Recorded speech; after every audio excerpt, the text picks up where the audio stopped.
Hey, welcome back to the shop. I'm finally going to start reassembling my boat motor. It's been a bit of a long battle, but it's not too bad. The JB weld, I'm just checking in, it feels dry. I should be able to sand the JB weld. I had the JB weld the flange. The salt water had corroded away where it seals here. When I was trying to get it apart, it basically damaged the sealing flange in here, as some of you may have seen on the video when I was disassembling this.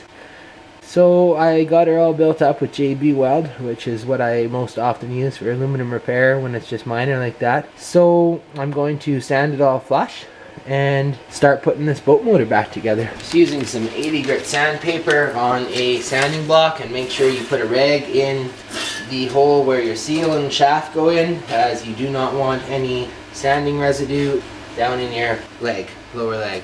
Bad news, you don't want that. Don't want anything in there. It's not a good idea. I'm going to try to keep it relatively clean. Block sand it till this mating surface is nice and level, and then it should be no problem when you go to put the motor back together. Hopefully this doesn't happen to anyone else, and like I said, this is not a how-to video. This is just me doing what I do and allowing you to watch, basically. Some people may say it's right, wrong, whatever. I've done this kind of stuff for years, and you know, I try to do everything on a budget. I would never replace this just because of that. I had a couple people say, oh, that's destroyed and all this. Well, nothing's destroyed if you have enough energy. This isn't destroyed. It'll work just as good as it did before. I've had to do stuff like this in the past, and a minor repair on an aluminum leg to me is no big deal, but some people get overwhelmed instantly that aren't mechanical and whatnot. It's not a big deal. And make sure you give this a little blow and get rid of all this dust. There you go, she's all flanged up. Nice and level, flush, smooth surface, as you can see. This is nice and level.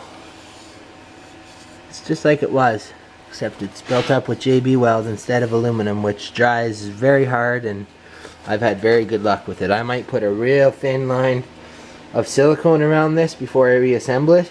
There's the stud I waited so long for, because mine, this one here, was all corroded and broke, and pieces of it basically rusted off.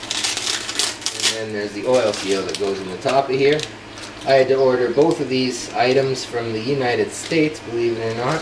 Sometimes that's the way she goes. It's an actual Johnson and Evinrude part. It's not aftermarket or anything. It's from the manufacturer. I need a hammer just to coax that in slightly. Use one of my flat one-shot hammers.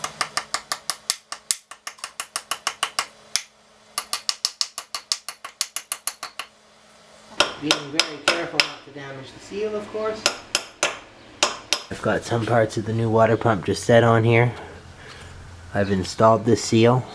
I replaced the seal. It didn't have to be, but peace of mind, more or less. $12 seal. Then you put your gasket in there, I believe.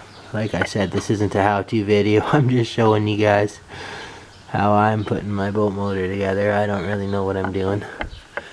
And here's the new housing with the pump already installed, some grease, all that stuff.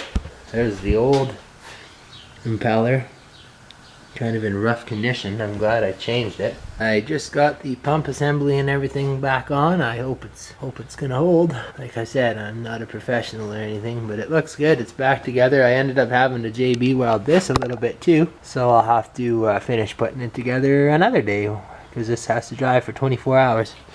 But not a big deal. Sunday afternoon, nothing else real serious going on, so gotta go downtown for a bit. I'm gonna take the rabbit out for a rip. Should be good. Beautiful day here today. Spring is in the air. Gotta get the boat motor ready so I can get out on the water. The ice will be melted soon. There's the boat. Getting anxious to get her out.